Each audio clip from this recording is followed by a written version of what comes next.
Bonjour et bienvenue sur Europe Hebdo, votre revue de presse européenne hebdomadaire. Pour cette 16e semaine de 2025, l'avis de l'Union se penche sur les renoncements de la Commission, sur les exigences environnementales, sur les effets du réchauffement climatique sur l'Europe en 2024, sur l'inefficacité des négociations des droits de douane et sur la baisse des taux directeurs par la BCE. Dans le club des 27, le contrat de coalition est en question en Allemagne. La Hongrie adopte un amendement constitutionnel liberticide et la Lettonie acte la sortie de la Convention d'Ottawa. Et chez nos chers voisins, les crimes de guerre russes continuent en Ukraine, les étudiants serbes bloquent les télévisions publiques, la Cour suprême britannique définit la femme selon sa biologie, et les lycées rejoignent la contestation en Turquie. Passons sans plus attendre à l'avis de l'Union. Environnement.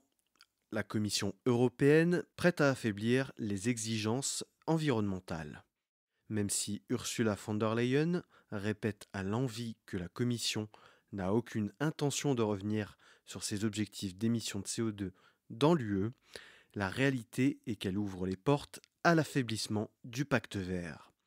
Elle avait même promis une législation au printemps pour garantir la réduction de 90% des émissions par rapport à 1990 à l'horizon 2040, mais toujours aucun texte n'a été présenté. Il faut dire que la droite et l'extrême droite sont des alliés de circonstance pour faire tomber les contraintes du pacte vert qu'ils jugent nocives pour l'économie. Ils ont d'ailleurs obtenu plusieurs victoires, comme le report d'un an de l'application du règlement sur la déforestation, l'affaiblissement du devoir de vigilance des entreprises et l'allègement des contraintes environnementales pour les agriculteurs. Et certains États membres, malgré l'adoption des textes, veulent revoir les objectifs ou simplement que les objectifs soient moins rigides, comme par exemple l'Italie, qui plaide pour son industrie automobile et déclare que les objectifs du pacte vert pourraient affecter son industrie. La Commission s'est engagée à réduire d'un tiers les actes délégués et d'exécution liés au pacte vert. Environnement encore, l'Europe a terriblement subi le réchauffement climatique en 2024. Mardi 15 avril, c'est un rapport sur l'état du climat européen du service Copernicus concernant le changement climatique, en partenariat avec l'Organisation météorologique mondiale, qui alerte sur l'état du climat en Europe. 2024 est l'année la plus chaude enregistrée et elle a fait 335 morts et a touché plus de 413 000 personnes, le plus souvent par des tempêtes qui ont entraîné des inondations. D'après le rapport, l'Europe se réchauffe 2 fois plus vite que le reste du monde. Pour tempérer ce chiffre, il faut dire qu'une partie de l'Europe inclut l'Arctique, la zone du monde où la température augmente le plus vite. Aussi, le changement climatique affecte la circulation atmosphérique qui entraîne plus souvent des gouttes froides ou des dômes de chaleur. Dernier élément qui explique ce réchauffement rapide, c'est un peu paradoxal, la réduction de la pollution diminue les microparticules dans l'air qui avaient la vertu de réfléchir le soleil et sa réduction désormais laisse passer plus de rayons. En 2024, l'Europe a connu ses inondations les plus étendues depuis 2013. Un tiers des fleuves européens ont atteint un seuil d'inondation élevé. La Tamise ou la Loire ont connu leur record de débit depuis 33 ans. Le phénomène Dana en Espagne ou la tempête Boris qui avait touché l'Italie avant de se diriger vers l'Autriche, la Tchéquie, la Slovaquie, la Hongrie et la Pologne en sont les meilleures illustrations de l'augmentation de l'ampleur des phénomènes météorologiques. En tout, ces phénomènes météorologiques ont causé près de 18 milliards d'euros de dégâts. La curiosité de la carte, c'est qu'elle coupe l'Europe en deux. De la Norvège au nord de l'Italie se trace une frontière. À l'ouest de cette ligne, l'Europe a connu un été plus froid que les années précédentes, avec une pluviométrie record, alors qu'à l'est de cette ligne, c'est la sécheresse qui a dominé, avec 6 vagues de chaleur, dont une qui a duré 13 jours consécutifs. Des constats qui font écho aux valeurs mesurées aujourd'hui. Le mois de mars 2025 est le mois de mars le plus chaud jamais enregistré en Europe. Au rythme actuel, la hausse des températures devrait atteindre 3,1 degrés d'ici la fin du siècle. Une hausse de 1,5 degré provoque 30 000 décès supplémentaires par an en Europe. International, des négociations qui patinent avec les États-Unis sur les droits de douane. Même si Donald Trump a suspendu ses droits de douane généraux la semaine dernière, l'Europe n'est pas plus avancée. Malgré la menace de mesures de rétorsion, l'Union européenne veut privilégier le dialogue autant que possible. Lundi 14 avril, le commissaire européen au commerce, Maroš Šefčovič, s'est rendu à Washington afin de rencontrer son homologue américain, Howard Lutnick. Et malgré le fait qu'il ait réitéré la proposition du 0 pour 0 concernant les taxes pour les biens industriels, l'administration Trump ne semble pas du tout intéressée par cette baisse des taxes européennes. Ce que veut l'exécutif américain, c'est l'abaissement des normes européennes, ce qui est une ligne rouge à bien des égards pour l'UE. Le DSA, le DMA, le règlement sur l'IA, les règles sanitaires et sur les pesticides, sur les antibiotiques dans l'élevage, sur les OGM, ne sont pas des points négociables. Ce sont autant de lignes rouges intangibles pour l'Union. Par exemple, Donald Trump veut absolument que l'UE accepte d'importer son poulet au chlore. Si la Commission européenne se dit prête à accepter l'importation de plus de gaz naturel liquéfié états-unien, il faudra aussi avoir l'aval des 27 pour ça, ce qui est loin d'être acquis. Malgré tout, l'exécutif européen se dit prêt à négocier la levée de barrières non tarifaires en dehors des domaines précédemment mentionnés pour tendre la main aux États-Unis. Autre épisode dans les négociations, la présidente du Conseil italien, Giorgia Meloni, s'est rendue à la Maison-Blanche jeudi 17 avril.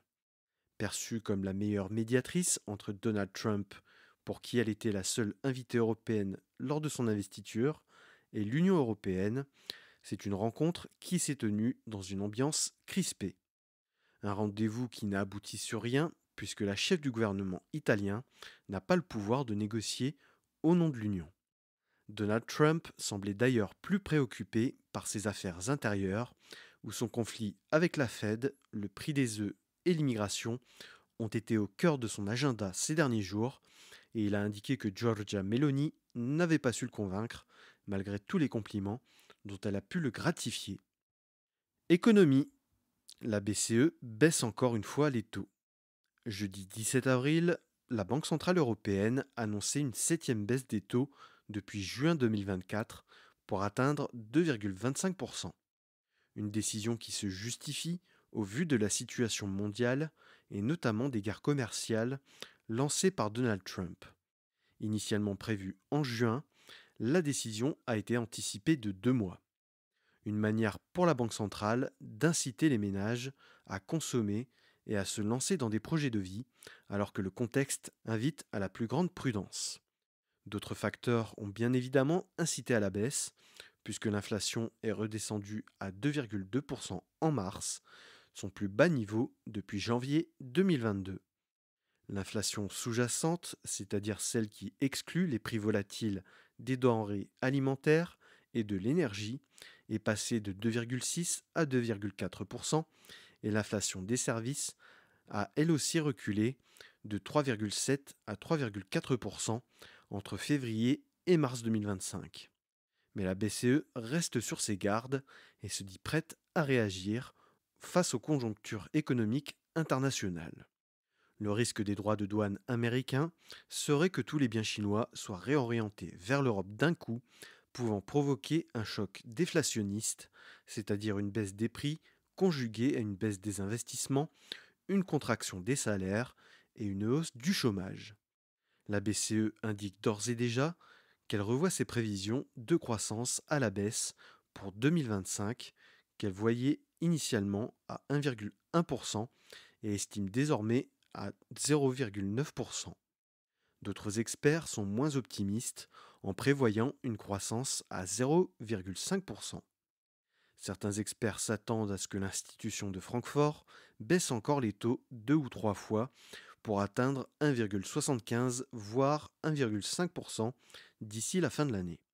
Mais vu le caractère imprévisible du contexte actuel, il n'est pas interdit de penser que la BCE puisse faire repartir les taux à la hausse pour éviter un scénario déflationniste.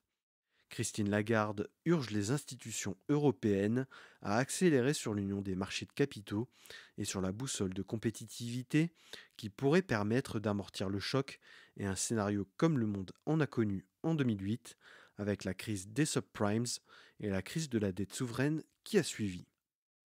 Passons désormais au club des 27. Allemagne. Incertitude autour du contrat de gouvernement. Cette incertitude, elle vient des bases des partis de la coalition de gouvernement.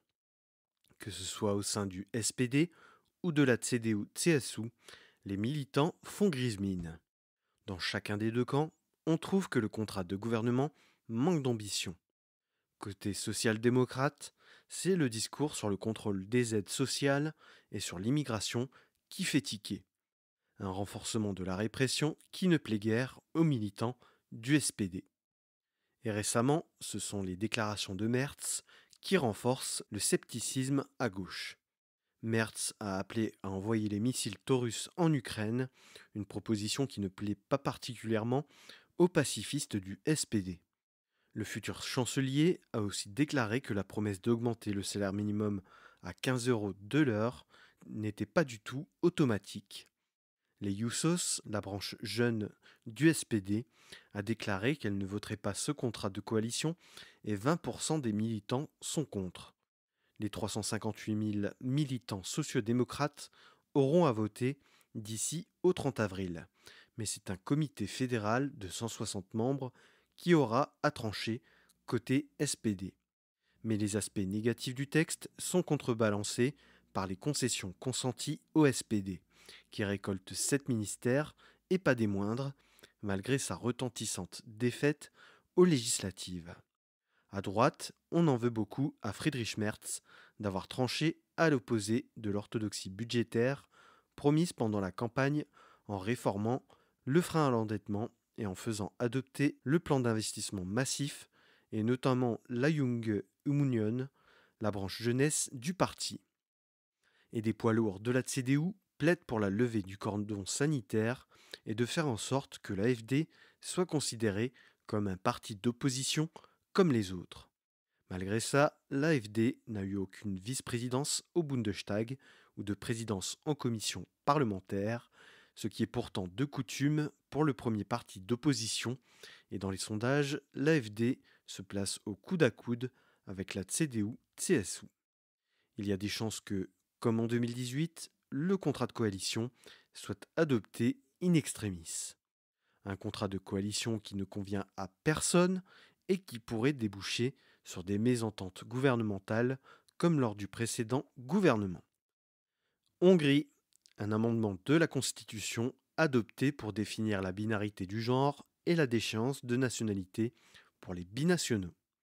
Non content d'avoir adopté une loi anti-Pride, le Fidesz, le parti de Viktor Orban, persiste dans les lois liberticides. Lundi 14 mars, le Parlement adopte un amendement constitutionnel qui fera date. Dans un premier temps, l'amendement dispose qu'il n'y a que deux genres et que les droits de l'enfant priment. Un amendement qui vient renforcer la loi anti-Pride et vient lui donner un instrument législatif puissant. Et dans un deuxième temps, l'amendement s'attaque à la binationalité. Il dispose que l'État peut procéder à la suspension de la nationalité hongroise dans les cas qui touchent à la sécurité nationale. Un texte qui vise directement George Soros, considéré comme l'ennemi de Viktor Orban, lui qui a financé des projets sur l'éducation, notamment la Central European University, poussé au déménagement à Vienne en 2019, et sur les droits de l'homme à travers sa fondation Open Society. La suspension de la nationalité ne touche que les binationaux en dehors de l'UE, certainement pour éviter une autre procédure d'infraction devant la Cour de justice de l'Union européenne. La suspension de la nationalité hongroise pourra durer 10 ans et peut mener à une expulsion pour ceux qui résident sur le territoire, ce qui pourrait permettre aussi d'exclure certains parlementaires d'opposition au prétexte de raisons de sécurité nationale. Malgré le blocage de l'entrée du Parlement par des manifestants, l'amendement a été adopté à 140 voix pour et 21 voix contre. Le parti centriste Momentum avait fait placer un écran géant sur la place du Parlement pour diffuser en direct la session parlementaire. Des manifestants ont crié leur dégoût de l'adoption de l'amendement constitutionnel. Du côté de Tisha, on est resté très silencieux. La stratégie de Peter Maillard est de récupérer l'électorat déçu de Viktor Orban, et il sait que se positionner en faveur de la communauté LGBTQIA+, peut lui faire perdre une partie de son électorat. Lettonie. Le pays a adopté sa loi de sortie de la Convention d'Ottawa. Je vous l'annonçais il y a quelques semaines, la Pologne et les 3 États baltes avaient écrit une lettre pour faire part de leur intention de quitter la Convention d'Ottawa, interdisant le stockage, la production, le transfert et l'utilisation de mines antipersonnelles.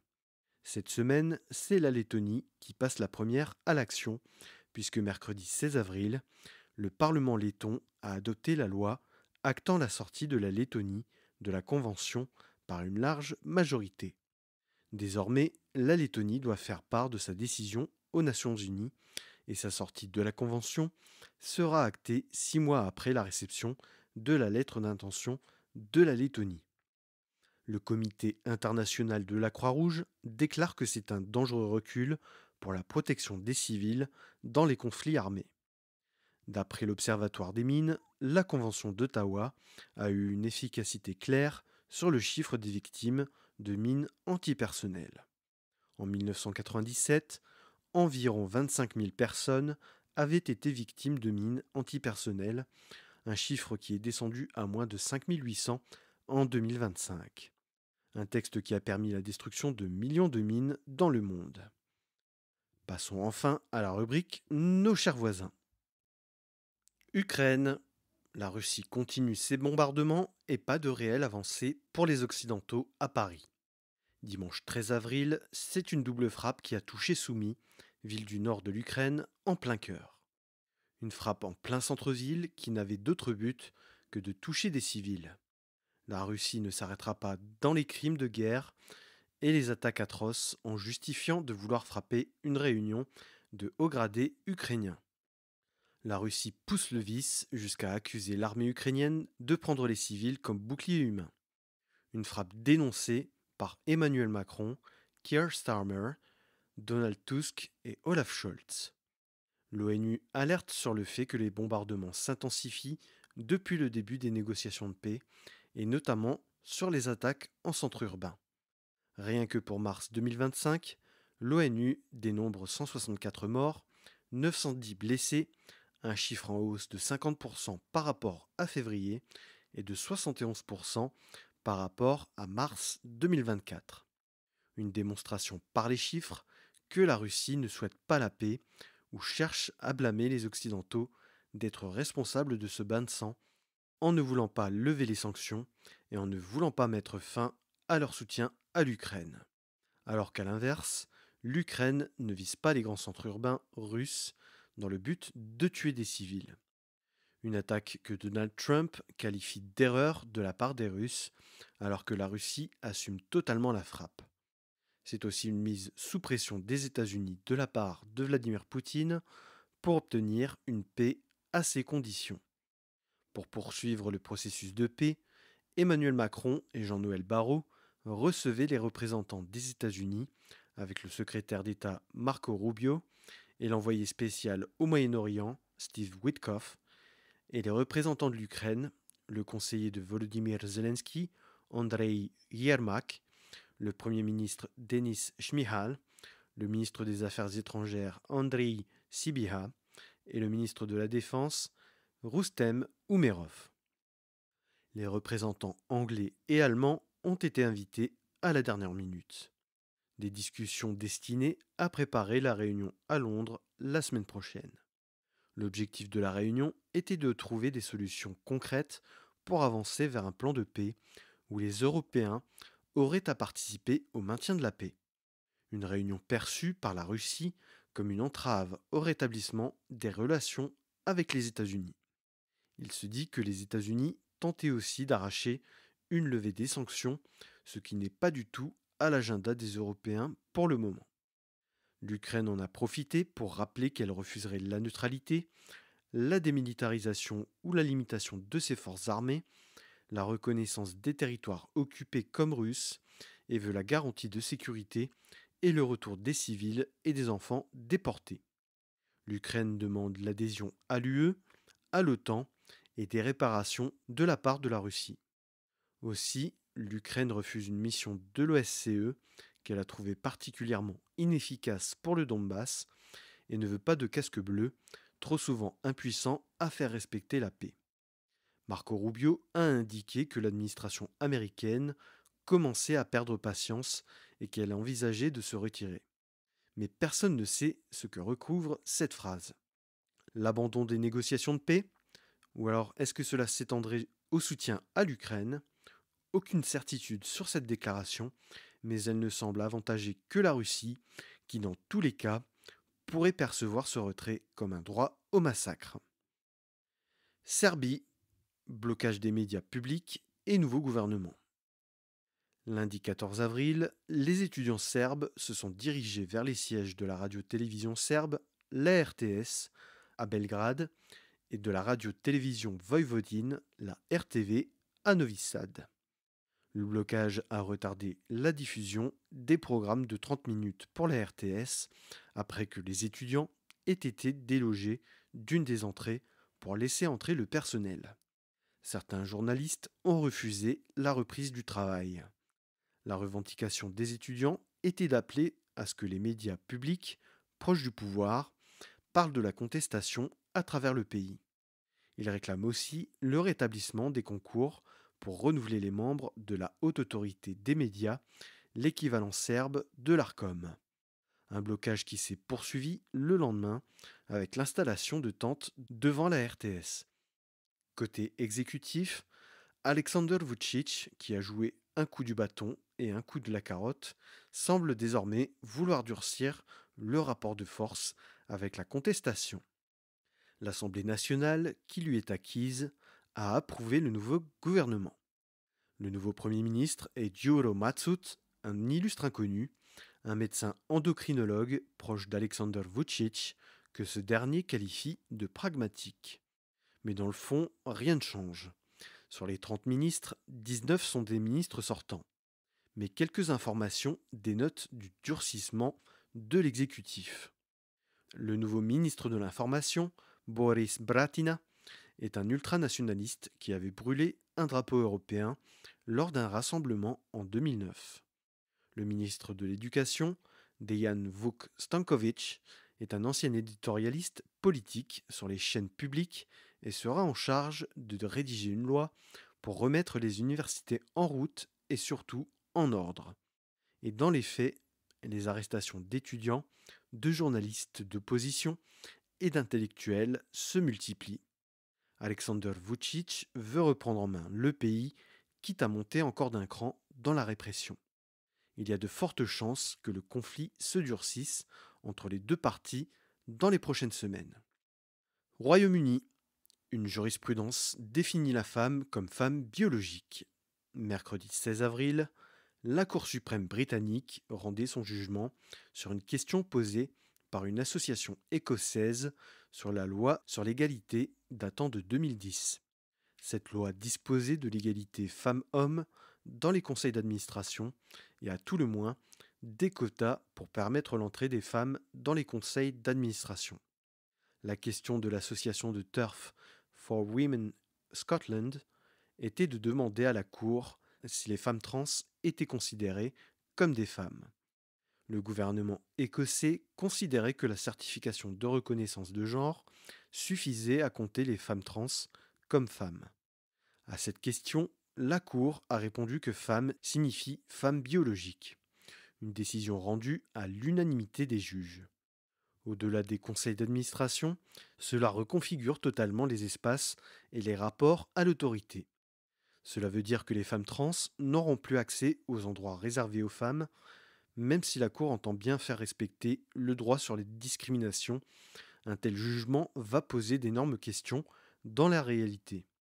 On ne pourra pas mettre des policiers dans tous les vestiaires et toilettes du pays, ce qui ouvre la porte au contrôle par les citoyens et potentiellement à des agressions. Des femmes jugées pas assez féminines pourraient aussi souffrir d'une telle jurisprudence. La fouille des femmes trans par la police sera désormais effectuée par des hommes, ce qui soulève là aussi des questions. Cela pourrait même empêcher les femmes trans d'accéder au refuge pour femmes victimes de violences sexistes et sexuelles. L'association LGBTQIA+ Stonewall a fait part de sa profonde inquiétude alors que la leader conservatrice, Kemi Badenoch, a crié victoire pour les femmes lors du rendu de la décision. Elle était la ministre des Femmes sous Rishi Sunak et c'est elle qui avait posé son veto sur la loi écossaise de reconnaissance du genre en 2022. Le gouvernement travailliste, très silencieux lors du processus, s'est félicité de la clarté apportée par la Cour suprême.